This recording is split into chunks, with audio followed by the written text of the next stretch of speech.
Ya. Apakah kolabor Ibu sudah bisa terlihat di sisi rekan-rekan semua? Sudah, Bu. Sudah, Bu. Sudah ya, Sudah, oke. Bu.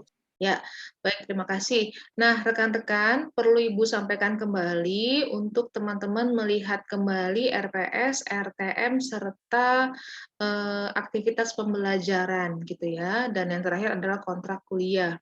Di mana dalam satu semester ini, Ibu buka saja, sebentar Ibu buka di tab yang baru. Hari ini kita sudah masuk pertemuan minggu ke-9. Untuk materi, kita masuk ke materi tentang air, tetapi seperti biasa bahwa Zoom ini tidak Ibu manfaatkan untuk menjelaskan materi, tetapi kita lebih banyak berdiskusi terkait dengan materi, yaitu tentang air nantinya. Dan kemudian Ibu ingin mengingatkan kembali bahwa pembelajaran pembangunan berkelanjutan ini memiliki beberapa varian aktivitas, diantaranya forum diskusi, ada tugas, UTS, dan juga UAS. Untuk forum diskusi, karena memang tidak termasuk dalam komponen ini, maka sifatnya adalah bonus, teman-teman. 10% akan Ibu berikan dari aktivitas forum diskusi minggu kedua sampai dengan minggu ketujuh. Kemudian nanti 10%-nya lagi akan Ibu berikan di pertemuan minggu ke-9 sampai dengan pertemuan minggu ke-15. Jadi total penilaian sebenarnya tidak 100%, tapi karena ada bonus tadi Ibu berikan jadi 120%. Kita tahu bahwa forum diskusi merupakan salah satu aktivitas yang bisa teman-teman klaim sebagai pencapaian presensi. Jadi kalau misalkan di setiap minggunya, khususnya di minggu-minggu asinkronus, ada teman-teman yang tidak memberikan feedback di forum diskusi, dan ketika melihat presensi itu 0, berarti disimpulkan bahwa pada minggu tersebut teman-teman tidak menyelesaikan aktivitasnya. Dan setiap minggu kalau kita ingin melihat lagi, Bu, bagaimana sih aktivitas pembelajaran? Di bagian root paling atas ada namanya aktivitas pembelajaran, teman-teman bisa buka lagi gitu ya. Apa kewajiban setiap minggu yang harus teman-teman selesaikan, dan kewajiban itu kalau diselesaikan bisa diklaim sebagai satu kehadiran. Di minggu ke-9 hari ini, aktivitas kita hanya ada virtual meeting saja, jadi dibebaskan dari forum diskusi.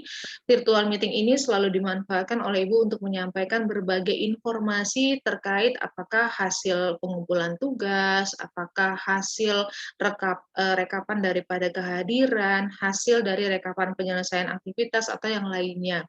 Dan nanti kita akan membahas, karena minggu lalu kebetulan kita baru menyelesaikan UTS, Ibu akan memberikan feedback dalam bentuk jawaban dari setiap soal yang ada di draft soal UTS kemarin. Untuk nilai, nanti teman-teman akan Ibu sampaikan saja di kolabor.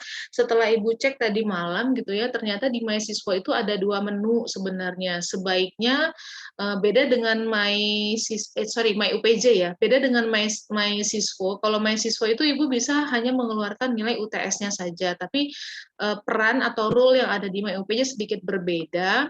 Dan mungkin untuk teman-teman bisa melihat langsung nilai di MyUPJ nanti di final saja, jadi melihat langsung nilai akhirnya gitu. Nah, sementara untuk rincian nilai seperti nilai tugas, tugas 1, tugas 2, tugas 3, dan juga nilai UTS nanti akan Ibu delivernya lewat kolabor. Nah, teman-teman perlu perhatikan lagi ya, jadi di setiap minggu, tidak selalunya setiap minggu itu virtual meeting, tidak selalunya setiap minggu itu ada tugas gitu. Yang jelas kalau untuk minggu asinkronus, itu pasti akan ada forum diskusi. Forum diskusi ini adalah aktivitas utama yang bisa kita klaim sebagai kehadiran teman-teman. Kemudian ada konsep belajar mandiri, artinya kita tidak bertemu lagi secara maya seperti ini, teman-teman tinggal memanfaatkan kolabor untuk membaca, untuk melihat video, untuk mengerjakan tugas gitu ya. Yang waktunya diberikan, ingat 1 minggu ya teman-teman, 1 minggu itu terhitung dari setiap hari Kamis, mulai pukul 15.30, batasnya adalah Rabu, pukul 12 siang. Kenapa pukul 12 siang, bukan pukul 23.59? Karena waktu yang tersisa itu akan Ibu gunakan untuk mengevaluasi. Apa yang dievaluasi? Ketercapaian atau penyelesaian aktivitas teman-teman. Jadi bayangkan masa Ibu harus menunggu jam 1 pagi ya baru bisa mengevaluasi kalau misalkan Ibu kasih toleransinya sampai pukul 23.59. Jadi kalau teman-teman bilang, "Bu, saya kan submit, Bu. Submitnya kapan?" "Ya malam, Bu, 23.59." Tapi kenapa nggak dicentang sebagai satu kehadiran? Ya mohon maaf. Satu, sistem akan tertutup memang pukul 23.59 H-1. Tapi kan Ibu nggak mungkin pukul 23.59 menunggu kalian gitu ya, menunggu. Apalagi waktu yang diberikan cukup banyak loh, 1 minggu, masa iya nggak selesai sih gitu ya. Kalau nggak selesai juga kebangetan namanya. Ingat, waktu yang digunakan untuk menyelesaikan aktivitas asinkronus itu adalah hari Kamis pukul 15.30 sampai dengan Rabu minggu depannya, teman-teman. Rabu minggu depannya pukul 12.00. Ya. Nah, ada juga aktivitasnya adalah selain forum diskusi, teman-teman juga ada aktivitas untuk mengumpulkan tugas. Tugas di semester ini, di mata kuliah ini tidak dikerjakan secara individu, tetapi dikerjakan secara kelompok. Satu kelompok bisa beranggotakan 2 atau maksimalnya adalah 3 orang. 3 orang ini batas ketentuan karena nanti output dari pembelajaran ini adalah dalam bentuk draft proposal PKM yang akan kita submit nanti di tahun 2022, PKM 2022, di mana aturan dari Belmawa, satu tim itu hanya boleh ditolerir maksimal 3 orang. Jadi kita nggak bisa melebihi daripada kapasitas 3 orang itu, gitu ya. Terus kalau misalkan ada tim yang masih sifatnya individu, yuk kita bergabung dengan tim yang lainnya, gitu. Kalau memang dipaksakan lagi, Bu, udah nggak ada lagi tim yang bisa saya ajak bergabung, atau dalam bahasa lainnya hanya tertinggal saya sendiri, ya apa boleh dibuat, apa boleh dikata, gitu ya. Untuk yang kasus-kasus khusus mungkin itu kita kasih toleransi. Nah, untuk tugas kelompok ini juga sifatnya tidak mingguan. Teman-teman, setiap tugas kelompok ini ada pengantarnya, ada penjelasannya. Mohon selalu dibaca penjelasan daripada pengantar tugas. Jangan sampai nanti kita udah ngerjain tugas, capek-capek tapi salah gitu. Ya, tugas yang sudah di-delivery kepada teman-teman yang sudah dan juga sudah teman-teman kumpulkan untuk 7 pertemuan sebelum UTS itu ada 3 ya. Tugas yang pertama membuat esai, tugas yang kedua membuat poster atau video, yang tugas ketiga adalah campaign, di mana teman-teman membranding hasil poster atau video teman-teman melalui kanal-kanal sosial media bebas, apakah mau menggunakan YouTube, Instagram, Facebook, atau yang lainnya. Jadi mohon diintip lagi ya aktivitas pembelajaran ini supaya teman-teman paham, oh jangan salah kaprah lagi, wah besok tuh ada Zoom ya, besok tuh nggak ada Zoom ya gitu. Enggak, lihat aktivitas. Ini rangkuman aktivitas. Detailnya bisa dilihat di pertemuan setiap minggunya. Dan untuk updating setiap minggunya, Ibu akan lakukannya itu per minggu. Jadi ini belum update sekali, karena ini adalah baru masuk ke minggu 9, maka yang Ibu update itu baru sampai ke minggu 9. Ya, untuk minggu-minggu 10, 11 itu belum. Nanti Ibu akan update minimal H-1 sebelum pertemuan itu sudah ada update-nya. Dan setiap update ini ada catatan, mohon dibaca kembali.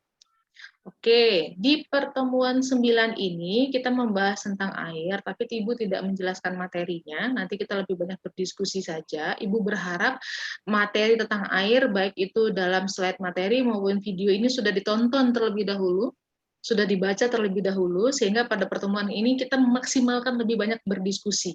Ibu ingin kalian interaktif, nggak hanya Ibu doang yang ngomong, tapi teman-teman juga ayo belajar ngomong gitu ya.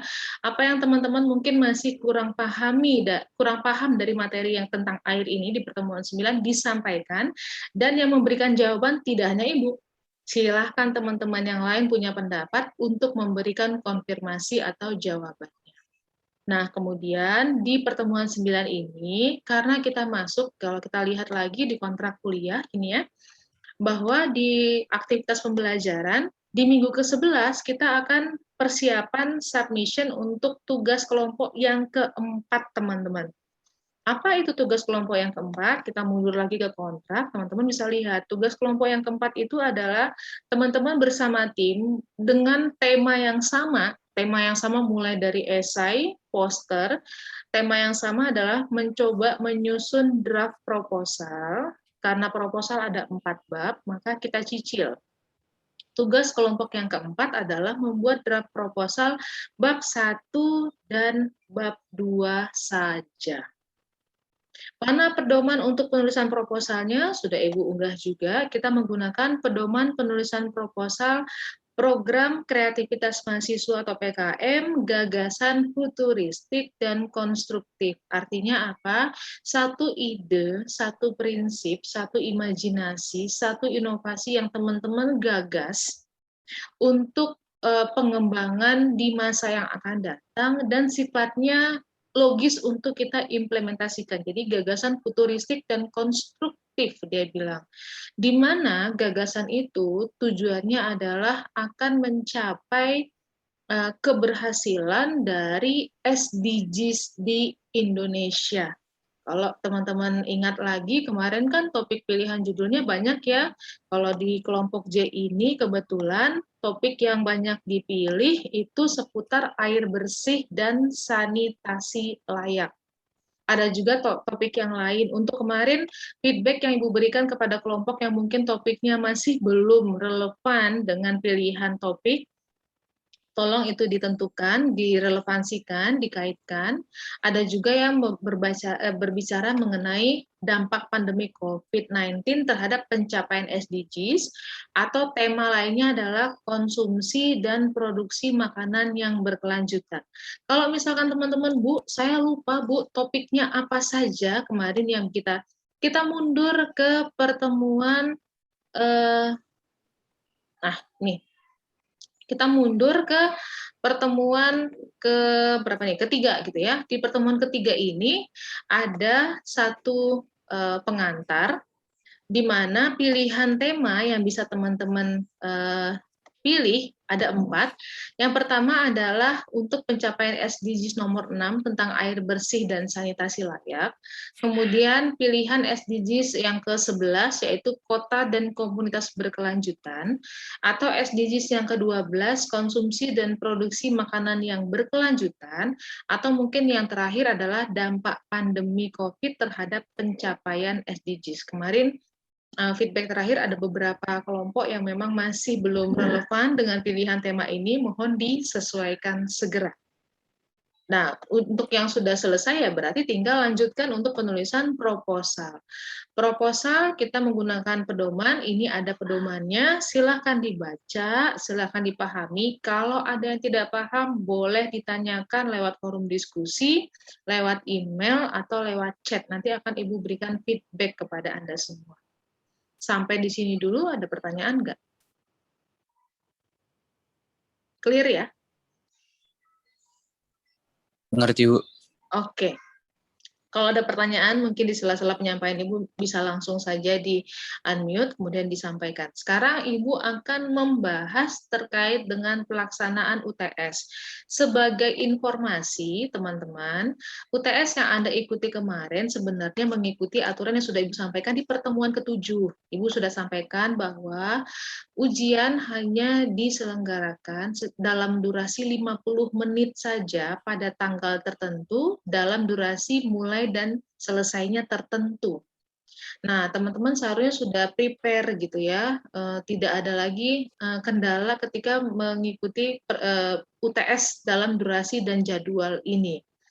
Untuk teman-teman yang kemarin belum sempat submit, itu sebenarnya jawaban sudah ter-record.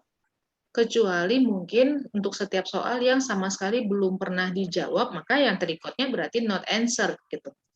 Nah, akhirnya untuk teman-teman yang submission-nya itu mungkin belum final, belum sempat tekan tombol submit, grading sudah Ibu lakukan. Untuk mereka yang tidak selesai, Ibu lakukan pengecekan secara manual.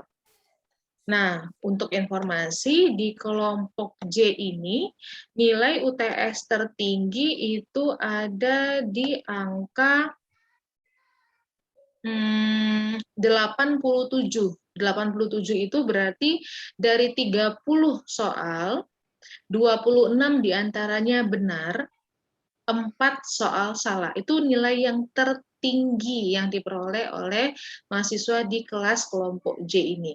Sementara nilai yang terendahnya, mohon maaf, cukup ada beberapa ya, ada beberapa yang dapat nilai nol. Nilai nol sama sekali, Ibu karena udah ngecek manual, berarti sama sekali tidak terjawab, gitu. Nah, ini sayang sekali, tapi jangan khawatir, kita masih ada 2 tugas besar, kemudian ada lagi forum diskusi, karena forum diskusi Ibu berikan sifatnya bonus ya, 20% untuk kalian bisa dapatkan. Kemudian apa namanya, ada nilai UAS juga. Kan kalau kita lihat kemarin porsinya cukup besar. Tugas yang pertama ini cukup besar, 30%, karena 30% ini diambil dari total masing-masing tugas 1 sampai 3 itu 10%. Jadi kita nanti ambilnya rata-rata.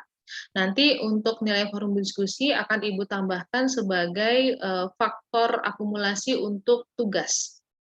Nanti Ibu akan lihat tugas mana yang paling butuh support untuk didukung dari 20% forum diskusi, nanti Ibu akan tetapkan supaya kalau kita totalkan secara keseluruhan komponen ini, teman-teman masih bisa mendapatkan nilai kelulusan.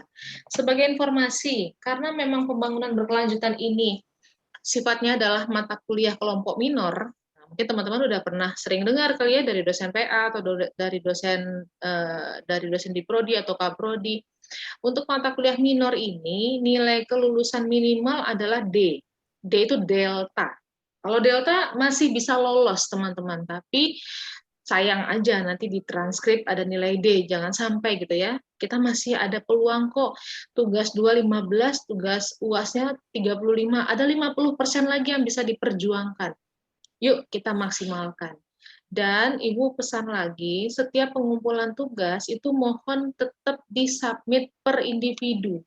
Meskipun itu tugasnya dilakukan secara kelompok, tetapi harapannya yang mensubmit itu harus individunya masing-masing. Kenapa? Karena penilaian itu berdasarkan penyelesaian aktivitas teman-teman. Jadi jangan beranggapan, Bu, anggota saya nilainya 90, berarti saya 90 juga. Enggak, belum tentu.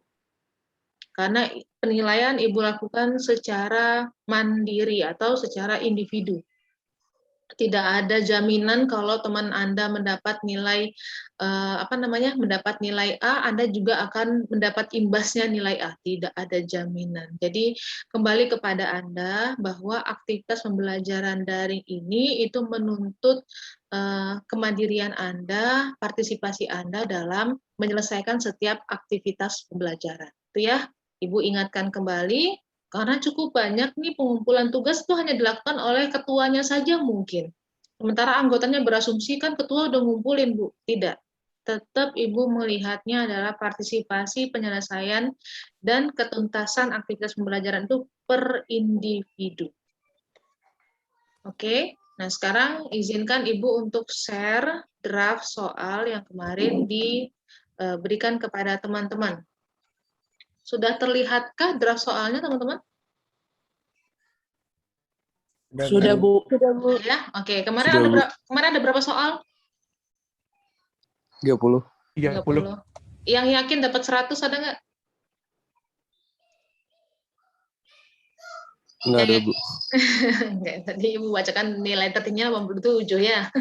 87 yang tertinggi. Siapa itu 87? Nanti bisa dilihat. Ibu selesai grading sudah, input ke MyUPJ-nya juga sudah.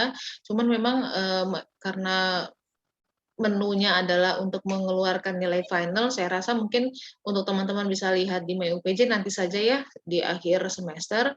Untuk UTS dan nilai tugas serta kehadiran nanti akan Ibu update manual saja lewat kolabor, jadi teman-teman bisa lihat.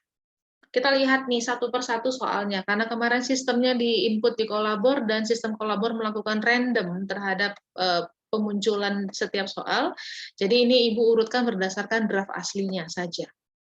Oke, teman-teman bisa langsung koreksi, wah kemarin saya jawabnya benar, wah silakan menghitung sendiri, mengkalkulasi sendiri, gitu ya.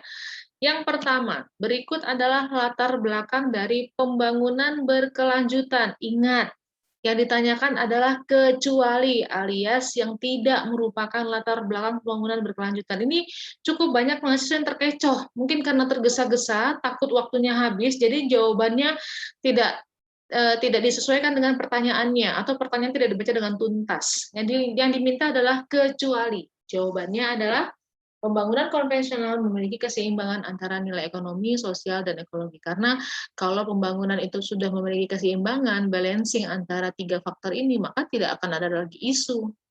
Pembangunan pasti akan terus berjalan, gitu ya. Tapi karena saat ini banyak sekali kita melihat pembangunan itu hanya fokus pada hal-hal yang fisik saja, hal-hal yang sifatnya infrastruktur, sementara hal-hal yang berdampak sosial, menunjang kepada kesejahteraan, meminimalisir namanya kesenjangan itu tidak ada. Apalagi yang berdampak lingkungan. Itu semua isunya masih ada. Tapi soal yang nomor 1 yang diminta adalah kecuali. Jadi jawabannya adalah pembangunan konvensional memiliki keseimbangan antara nilai ekonomi, sosial, dan ekologi. Yang kedua, sebutkan 3 pilar pembangunan berkelanjutan. Ini mudah banget. Ekonomi, ekologi, dan juga sosial. Banyak juga yang terkecoh, lingkungan dan ekologi. Lingkungan ekologi itu sama, teman-teman. Ya, jadi yang benarnya adalah ekonomi, ekologi, dan juga sosial. Soal yang ketiga, apa yang dimaksud dengan pembangunan berkelanjutan? Karena di sini ada konsep 3 pilar, berarti jawaban yang paling benar adalah D, di mana konsep pembangunan itu harus memperhatikan 3 pilar pembangunan berkelanjutan. Supaya apa? Supaya apa yang bisa kita nikmati hari ini tetap bisa dinikmati oleh generasi yang akan datang. Atau apa yang terpenuhi hari ini itu juga dapat terpenuhi pada kehidupan yang akan datang. Soal nomor 4.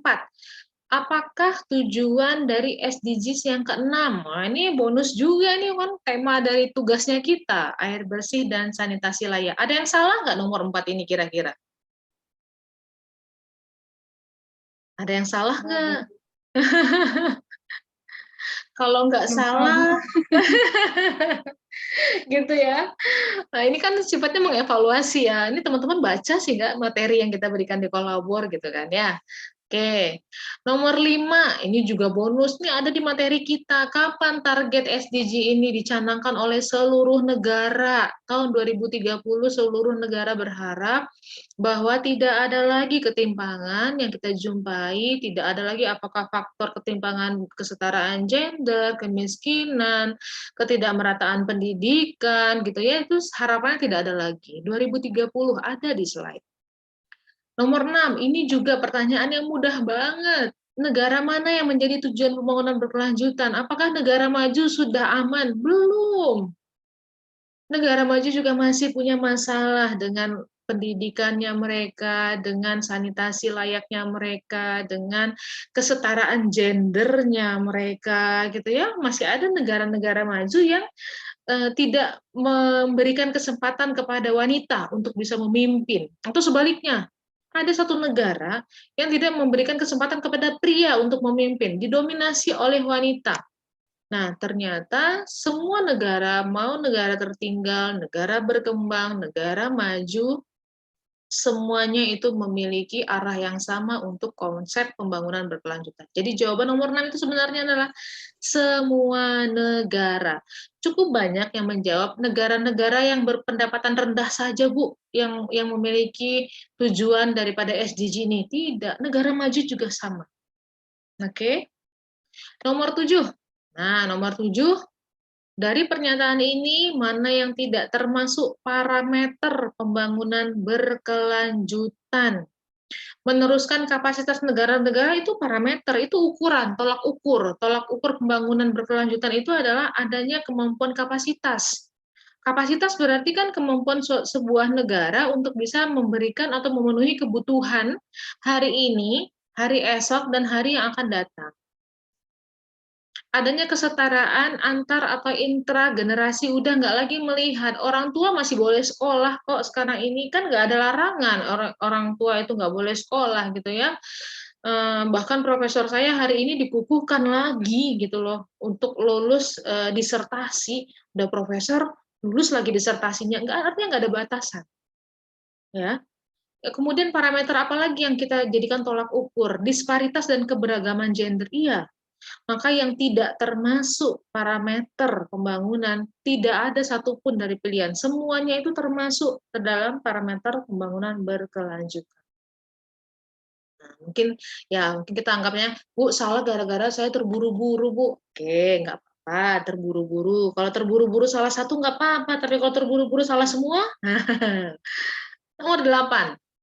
Manakah dari pernyataan berikut ini yang bukan? Hati-hati membaca soal. Teman-teman itu selalu luput dengan kata bukan, kata kecuali, kata tidak termasuk gitu ya. Yang dilihatnya ujung pangkal lah, jadinya terlewat. Yang tidak termasuk terhadap tujuan pembangunan berkelanjutan adalah mendorong transformasi secara bertahap maupun secara revolusioner sehingga kita bisa mampu mempertahankan keberlanjutan lingkungan hidup. Ya. Yang berikutnya, tujuan utama keberlanjutan itu apa?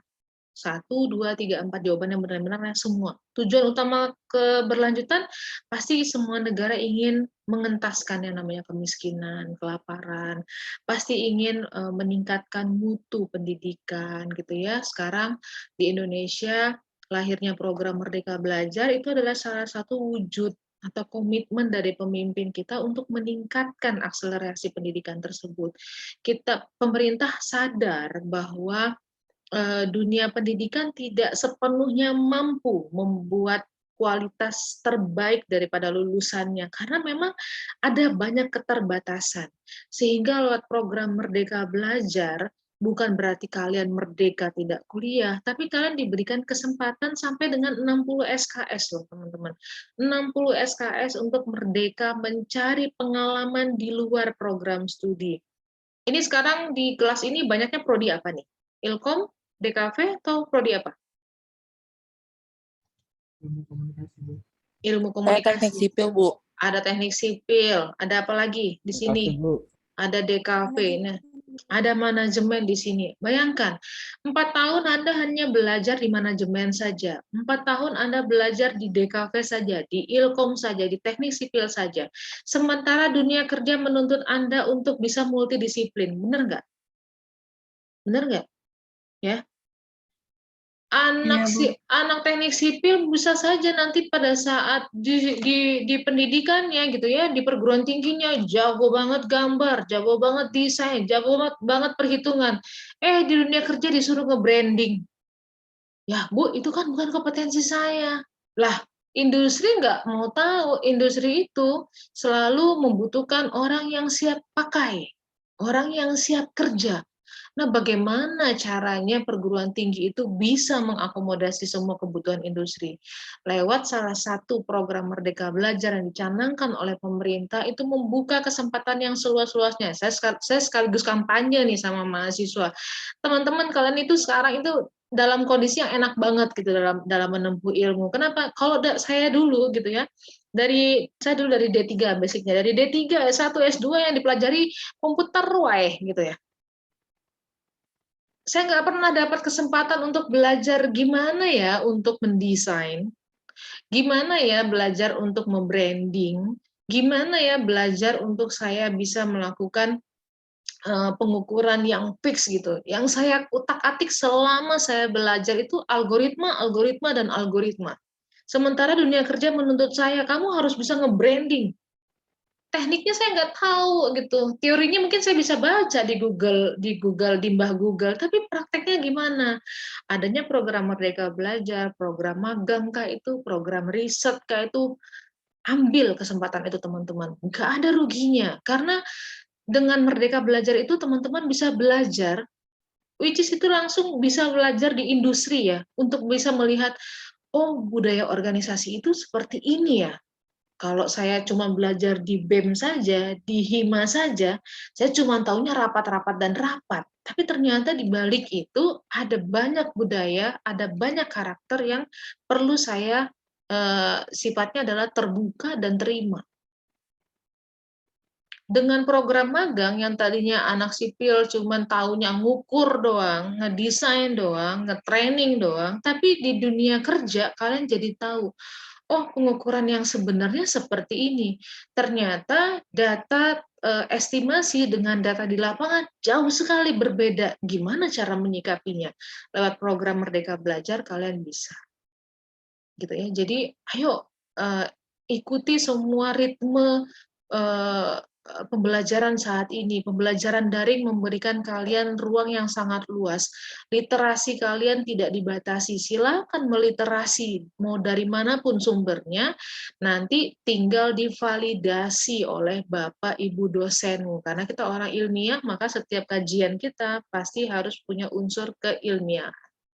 Jadi nomor 2 itu merupakan tujuan daripada keberlanjutan. Kemudian yang ketiga, mencapai kesetaraan gender. Iya, kita udah nggak ada lagi beda. Mau laki-laki, mau perempuan, mau yang muda, mau yang tua. Apa yang menjadi presiden harus yang berumur dulu? Ya enggak.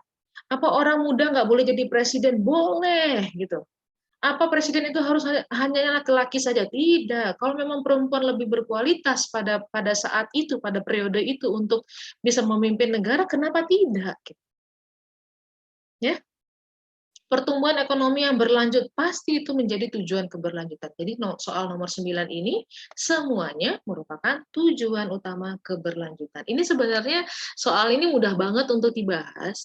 Challenge-nya adalah sejauh mana Anda mampu melakukan literasi pemahaman, bagaimana Anda bisa melakukan callback lagi terhadap materi-materi yang sudah Anda baca dari pertemuan 1 sampai pertemuan 7. Ya. Soal berikutnya nomor 10. Nah, ini juga bonus nih. Kalau salah, wah kebangetan juga nih ya. Tujuan SDGs yang ke-11. Gitu ya, udah tahu jawabannya. Nomor 11. Pelaksanaan program pembangunan yang tidak mencerminkan ciri pembangunan berkelanjutan yang berwawasan lingkungan hidup. Dia bilang yang tidak mencerminkan. Yang tidak mencerminkan adalah menggunakan sumber daya alam sesuai dengan yang dibutuhkan serta disertai dengan upaya pengelolaan. Itu kan yang sangat mencerminkan ya, tapi di sini ada kata tidak. Nah, ini sering terselip kata tidak, kecuali, bukan, tapi mungkin tadi karena terburu-buru salah lagi dalam memilih jawaban. Soal nomor 12. Menciptakan keadilan antar generasi sebagai salah satu prinsip pembangunan berkelanjutan yang berwawasan lingkungan hidup. Dapat diartikan bahwa kita tahu prinsip pembangunan berkelanjutan itu adalah apa yang kita maksimalkan hari ini bisa dirasakan oleh generasi yang akan datang. Apa yang terpenuhi kebutuhannya hari ini tetap dapat terpenuhi pada generasi yang akan datang. Maka jawabannya adalah bahwa setiap penggunaan sumber daya alam yang kita miliki itu harus berdasarkan pertimbangan kebutuhan, sehingga generasi yang akan datang itu masih tetap merasakan ketersediaan sumber daya alam tersebut. Nomor 13, pencegahan dan pengurangan sampah makanan. Nah, ini ada katanya kecuali. Kalau kita bisa melakukan segala proses aktivitas itu dengan baik, maka nggak akan mungkin muncul yang namanya sampah makanan. Gitu ya. Berarti ini kecualinya adalah penyimpanan makanan dengan baik. Salah satu solusi dalam menangani limbah makanan dengan inovasi teknologi pangan. Pangan, teman-teman. Berarti kan segala sesuatu yang sifatnya bisa kita makan lagi ya. Masa cukup banyak yang menjawab pupuk. Nah, kalau pupuk siapa makan pupuk coba di sini? Ibu tanya, ada makan pupuk nggak di sini? Enggak ya? Tapi makan dodol ada ya? Makan asinan ada ya? Oke, ini adalah teknologi pangan. Makanya jawaban yang paling benar adalah mengolah makanan dari bahan sisa yang mungkin kualitasnya kurang optimal, tapi kita olah lagi. Bisa jadi selai, bisa jadi dodol, atau bisa jadi asinan. 15. Pengertian daya dukung. Kalau daya dukung berarti kita ibarat kata mendukung sesuatu berarti mampu nggak ya kita itu untuk memenuhi ekspektasi ekosistem yang ada. Kuncinya seperti itu. Dukung, mampu nggak ya kita beradaptasi dengan semua perubahan yang ada. Dukung, mampu nggak kita menciptakan keterbaruan dari semua hal yang hari ini ada, sehingga hasil dari keterbaruan tersebut tetap bisa dimanfaatkan di masa yang akan datang. Itu daya dukung. Sementara Daya tampung, kalau daya tampung berarti ya ibarat kata kita punya media, kita punya satu tempat, satu lokasi, seberapa banyak kapasitas itu bisa kita tampung. Kalau di sini berarti seberapa baik lingkungan hidup itu, lokasi kita, daerah kita itu mampu menyerap, mampu menampung, mampu menyimpan, kata lainnya juga ya, semua item-item yang akan masuk ke daerahnya. Daya tampung Jakarta berarti sebanyak apa kepala keluarga yang bisa mendiami wilayah Jakarta misalkan. Daya tampung.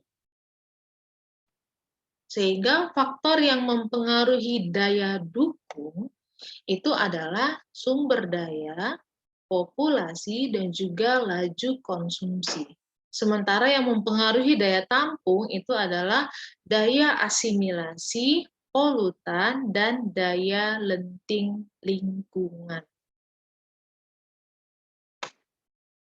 Nomor 19, hubungan manusia dan lingkungan mengalami perubahan dikarenakan hal berikut, kecuali yang paling tepatnya adalah ketersediaan alam yang dapat diperbaharui.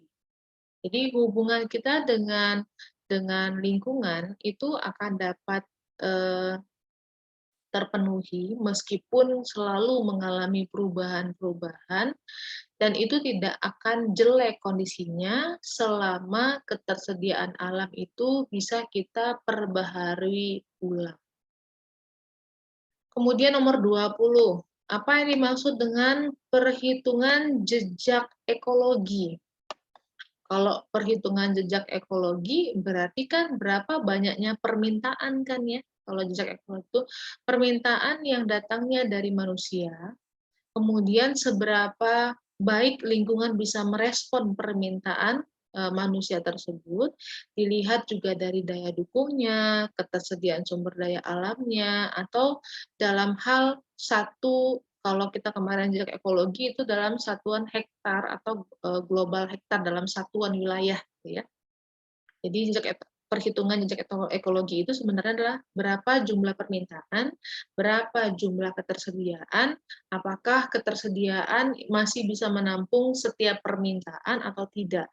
Dan jumlahnya itu dihitung per wilayah, kalau kita lihat di sini adalah dalam global hektar. 21, yang merupakan dampak perubahan iklim.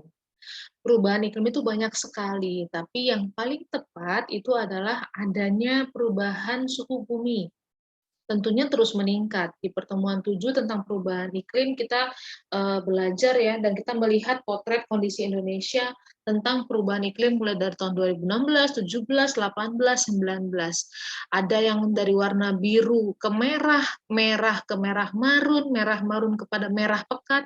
Itu adalah gambaran atau citra bumi yang mengalami perubahan daripada suhu itu sendiri. Kalau merah berarti terjadi peningkatan suhu. Yang kedua adalah perubahan curah hujan. Curah hujan tidak lagi sesuai dengan prediksi masanya atau musimnya, tetapi karena terjadi peningkatan suhu yang luar biasa, perubahan hujan pun mengikuti dengan waktu yang tidak bisa dikendalikan.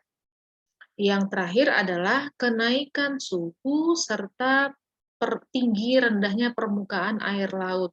Kenapa? Anda bayangkan kemarin kita melihat di wilayah kutub utara yang saat ini masih diliputi oleh es, tapi pelan-pelan sudah mencair.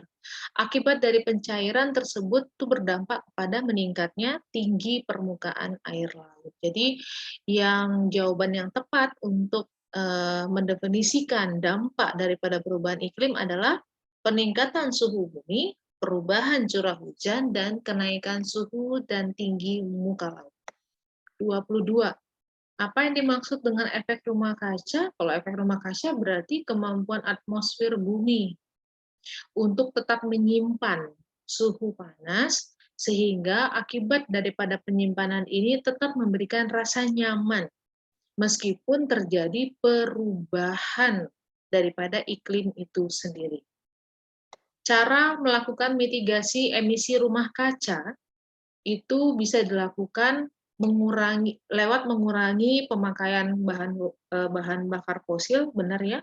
Ada bayangkan kalau semua kendaraan itu aktif, semua kendaraan itu menggunakan bahan bakar fosil, bahan bakar fosil habis, polusi udara memperburuk, semakin buruk, buruknya polusi udara menyebabkan perubahan suhu bumi, pasti akan terjadi dampak yang sangat fatal gitu.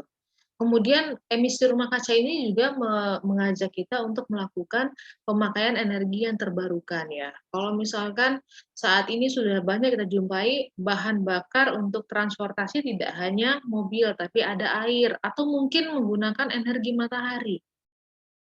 Kemudian ada efisiensi bangunan-bangunan hijau. Maka yang tidak termasuk cara untuk kita memitigasi emisi rumah kaca adalah menghemat penggunaan air. Nomor 24. Untuk memenuhi kebutuhan hidup, manusia melakukan aktivitas ekonomi melalui pembangunan dengan memanfaatkan lingkungan. Apa yang bisa kita lakukan supaya tetap mendukung program pembangunan berkelanjutan, yaitu menjaga keseimbangan antara kondisi lingkungan, sumber daya yang tersedia dengan SDM yang membutuhkan sumber daya tersebut. 25. Salah satu prinsip dalam pembangunan berkelanjutan adalah prinsip keadilan antar generasi. Manakah dari permasalahan lingkungan di bawah ini yang bukan, teman-teman, berkaitan dengan prinsip keadilan, yaitu kemiskinan mengakibatkan degradasi lingkungan. Tidak ada kaitannya dengan keadilan. Dia hanya memperburuk kondisi lingkungan, tapi tidak berdampak kepada prinsip keadilan. Ya, kalau misalkan konsumsi yang berlebihan, itu berdampak kepada keadilan. Nggak adil untuk generasi yang akan datang. Bayangkan kalau semua SDM yang ada saat ini mengkonsumsi secara berlebihan, semuanya habis, generasi yang akan datang tidak akan bisa lagi menikmati. Atau dimanfaatkan secara berlebihan, gitu ya, itu juga tidak adil buat keberlangsungan pembangunan di berikutnya. Atau minimnya pengembangan teknologi yang tidak merusak lingkungan, ya berarti kita nggak sama sekali tidak mempertajam pengetahuan kita untuk mengantisipasi kerusakan lingkungan. Itu juga tidak akan adil buat generasi yang akan datang. Kenapa? Kerusakan hari ini akan memberikan fatal untuk mereka. Maka kecualinya adalah kemiskinan mengakibatkan degradasi lingkungan. 26. Dampak akibat terjadi degradasi lingkungan dapat terjadi dalam jangka waktu yang dekat atau yang panjang. Nah, dampak dari degradasi lingkungan kecuali ya, teman. Kecualinya adalah semakin berkurangnya sumber energi yang tidak terbarukan. 27. Jejak ekologi dan jejak karbon adalah dua matriks yang mengevaluasi sejauh mana dampak aktivitas manusia terhadap lingkungan. Mana pernyataan yang salah? Maka pernyataan yang salah adalah bahwa jejak karbon tidak memperhitungkan. Justru jejak karbon ikut memperhitungkan aktivitas yang terkait dengan emisi gas rumah kaca. Dalam agenda pembangunan berkelanjutan, ada 17 agenda yang ingin dicapai, kecuali kemajuan teknologi tidak. Kemajuan teknologi ini sebagai pendukung transformasi. Tapi untuk tujuan pembangunan berkelanjutan lebih kepada pengentasan kemiskinan, tidak adanya kesenjangan, tidak adanya perbedaan gender, dan semua orang berhak atau layak mendapatkan pendidikan yang berkualitas. 29. Negara mana yang mengalami defisit ekologis? Kecuali saat ini memang Kanada masih memenuhi aspek daripada kebutuhan penghuninya, tetapi negara-negara yang lain sudah mengalami defisit ekologi. Ya, mungkin faktor daripada jumlah penghuni ya, Amerika, Indonesia, Malaysia, Qatar, termasuk negara-negara yang berpenghuni cukup banyak. Makanya salah satu program SDGs adalah menerapkan sistem keluarga berencana. Supaya apa? Kita mempertimbangkan seberapa banyak kebutuhan itu kita perlukan, seberapa banyak sumber daya alam itu bisa diselamatkan untuk generasi yang akan datang.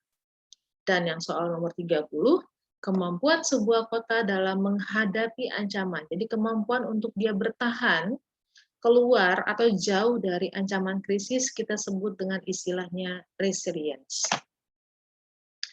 Mudah ya, soalnya kan ternyata cukup ya 50 menit. Ibu cuman membaca tadi ya 15 menit lah. Masih ada 35 menit untuk kalian bisa balik lagi ke soal tersebut kalau memang kurang pede gitu ya. Saya rasa 50 menit sudah cukup banyak. Mudah nggak soalnya UTS? Sudah pilihan ganda gitu kan ya? Ada pertanyaan mungkin? Atau baru, wah iya benar seharusnya itu jawabannya. Oke, ini adalah jawaban daripada UTS. Mungkin ada yang ingin ditanyakan seputar aktivitas? Silakan. Ada yang ingin ditanyakan? Tadi Ibu sudah mengulas kembali, aktivitas pembelajaran dilihat lagi, kontrak kuliahnya dilihat lagi, kemudian persiapkan Anda dengan tim untuk tugas kelompok yang keempat, membuat atau menyusun proposal, bab 1, bab 2, pedomannya sudah ada di kolabor, kemudian Ibu sudah mengulas hasil UTS, jawabannya, soal dan jawabannya, nanti nilainya akan Ibu susulkan, soal nanti minggu ini ya, minggu ini bisa Ibu share di kolabor. Ada lagi nggak yang mau ditanyakan sebelum mungkin kita masuk ke sesi berikutnya? Sesi berikutnya nanti Ibu minta setiap kelompok untuk memberikan tayangan kepada Ibu hasil kampanyenya kalian.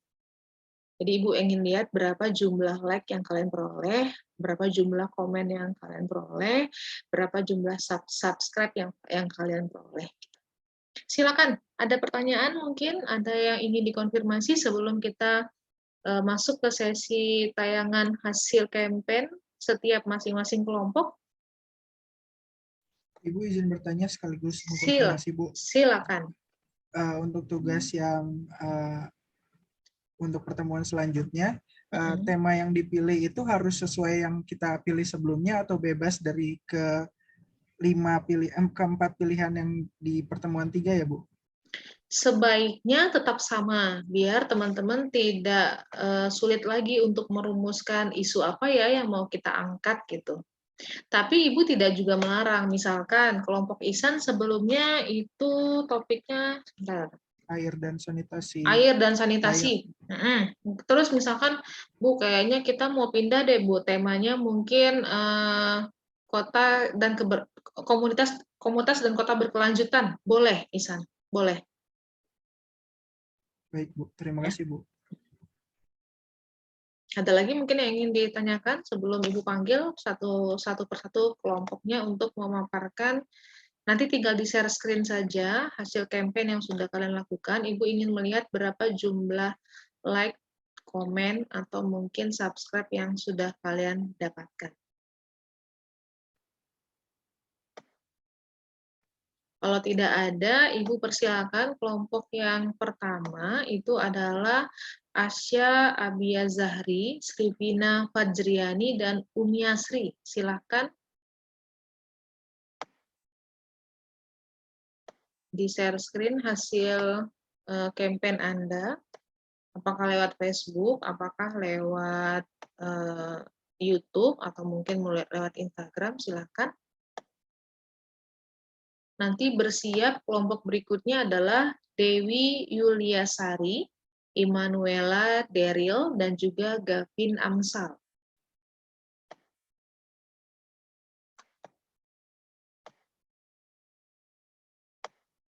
Kelompoknya Umi Asri apakah ada?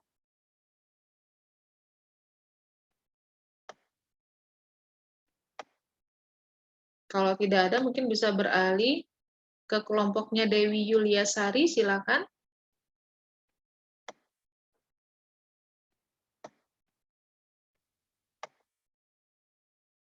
Apakah ada Dewi Yuliasari, Immanuela, dan juga Gavin Amsal?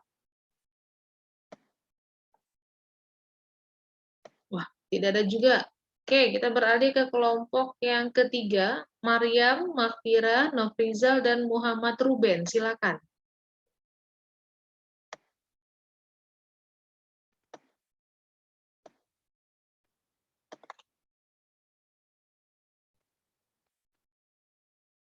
Silakan di-share screen saja tampilannya.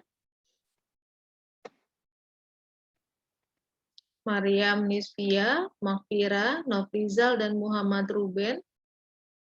Apakah ada?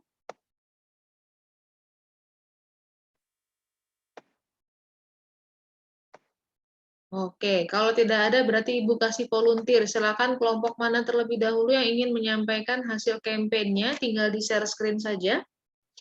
Boleh? Kelompok siapa saja? Ibu, saya izin masuk, Bu. Boleh. Alivia, silakan. Iya, Bu. Izin share screen ya, Bu. Iya, silakan. Alivia bersama Berliana dan juga Marius Prima ya? Iya, Bu, betul. Ya. Apakah sudah terlihat, Bu? Share screen-nya, mohon maaf. Dalam proses, bentar. Oke, baik, Bu. Ya, sudah. Nah, baik. Berikut laporan dari hasil tugas video campaign kami terkait SDGs, tepatnya terkait dengan produksi dan konsumsi berkelanjutan. Ini merupakan screenshot dari post insight kami, di mana target kami, yaitu karena kami video, targetnya adalah 100 likes. Tapi di sini kami mendapat 224 likes dengan 9 komen, juga di-share oleh 2 official Instagram, dan juga mendapatkan account reach sebesar 1073, content interaction 235, dan profile activity 15. Nah, berikut link video dari Instagramnya, dan juga ini merupakan screenshot atau bukti hasil dari pengunggahan video terkait campaign kami di Instagram dari 3 official SMA, yaitu ada dari SMA Safrius 3 Palembang, dari SMA Negeri 85 Jakarta, dan juga SMA Negeri 12 Tangerang. Oke. Ini, Bu. Oke, good. Kalau kita lihat per hari ini, apakah ada pergerakan lagi, Alivia? Mungkin bisa langsung share screen IG-nya? Bisa, Bu, bisa. Sebentar ya, Bu, saya izin stop share sebentar. Boleh. Barangkali ada lagi tambahan. Ingat, ini karena campaign, berarti nanti nilai maksimal berdasarkan jumlah like, komen, subscribe, atau yang lainnya ya. Karena kan ini kalian belajar bagaimana caranya nge-branding. Mengkampanyekan hasil karya yang sudah kalian buat bersama tim.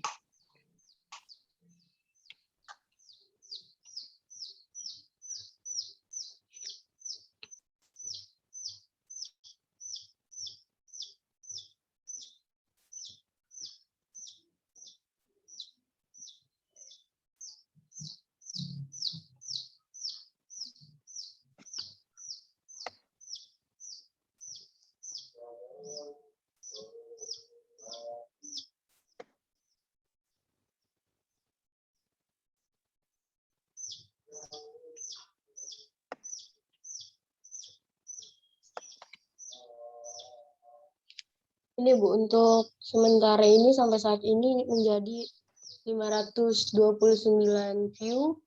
Sebentar, like-nya belum terlihat sepertinya. Oke. Bertambah lagi ya. Iya. Yang lainnya nanti prepare juga, siapkan sosmednya untuk di-sharing. Berharap sih ada tambahan lagi.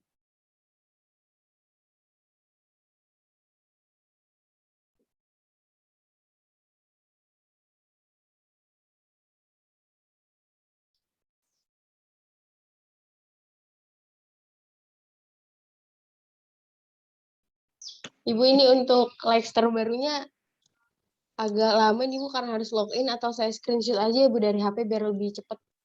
Boleh, boleh. Atau dibacakan cukup juga nggak apa-apa. Oh ya, baik, Bu. Sebentar ya, Bu, saya buka Instagram. Sebentar. Oke.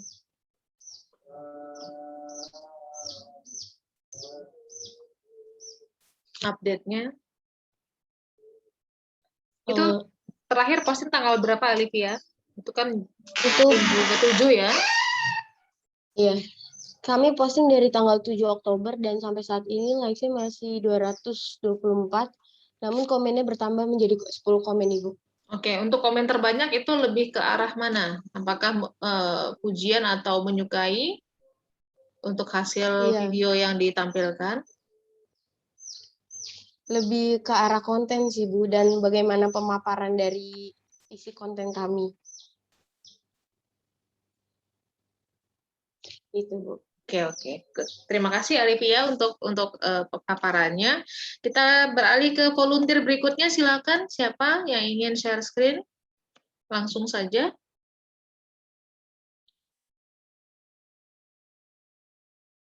Disampaikan berapa jumlah like, komen yang diperoleh dari hasil campaign. Silakan, jangan malu-malu.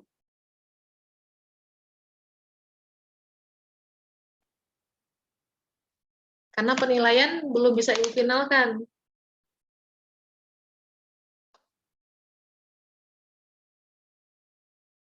Tidak ada? Tidak ada lagi yang ingin share screen?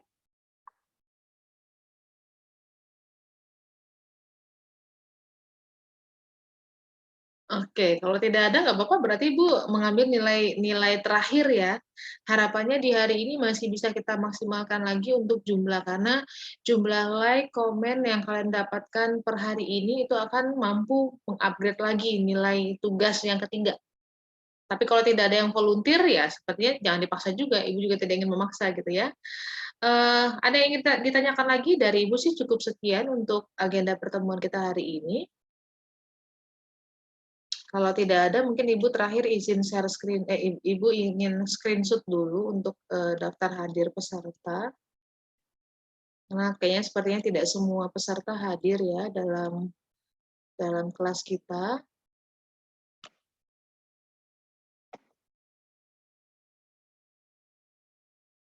Ibu mulai, kita di sini ada 2 slide.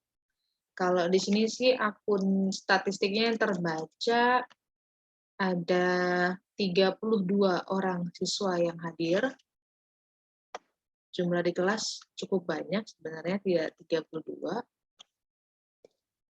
Oke, terima kasih. Dari Ibu cukup, barangkali ada yang ingin ditambahkan, teman-teman? Atau ada yang ingin jadi volunteer lagi untuk menyampaikan hasil kampanyenya? Tidak ada? Ibu, mohon Ya, maaf saya izin bertanya, Bu. silakan Alivia. Berarti untuk hari ini sudah langsung diberikan nilainya dengan hasil likes dan komen untuk hari ini tuh terakhir atau masih ada jangka waktu lagi, Bu? Udah nggak ada lagi. Jadi sebenarnya kan tugas 3 ini sudah diselesaikan di minggu ke-7 ya. Ibu sudah melakukan grading sebenarnya, cuman minggu ke-9 ini Ibu masih belum input ke My UPJ. Jadi Ibu masih kesempatan lagi kalau jumlah like-nya bertambah seperti Alivia tadi gitu ya, jumlah komennya bertambah karena itu akan menambah lagi porsi nilainya gitu. Tidak ada lagi yang ingin share screen? Artinya kita masih mengunci jumlah like komennya sesuai dengan yang teman-teman posting di minggu ke-7 ya. Seperti itu. Oke, tidak masalah, jangan dipaksa. Oke, ada pertanyaan? Untuk sesi pertemuan 9 ini cukup Ibu sampaikan tadi beberapa pengumuman. Nanti untuk detail tugas dari nilai dari masing-masing aktivitas akan Ibu susulkan di akhir minggu ini lewat kolabor, teman-teman. Terima kasih untuk kehadiran hari ini. Kita berjumpa lagi nanti di minggu ke-15. Semua aktivitas pembelajaran Ibu akan update-nya lewat kolabor. Jadi silakan untuk mengecek kolabornya. Dan jangan lupa masa penyelesaian aktivitas mingguan itu 1 minggu. Jadi jangan terburu-buru, kerjakan dengan maksimal, tapi dikerjakan, jangan sampai tidak dikerjakan. Batas pengerjaan itu sampai dengan Rabu depan. Jadi cukup banyak waktu ya yang diberikan kepada kalian untuk menyelesaikan. Usahakan setiap aktivitas mingguan itu diselesaikan dengan tuntas supaya bobot yang dikumpulkan juga jadinya maksimal. Itu saja mungkin dari Ibu yang bisa Ibu sampaikan sore ini. Terima kasih, sampai berjumpa lagi. Assalamualaikum warahmatullahi wabarakatuh. Terima kasih, Bu.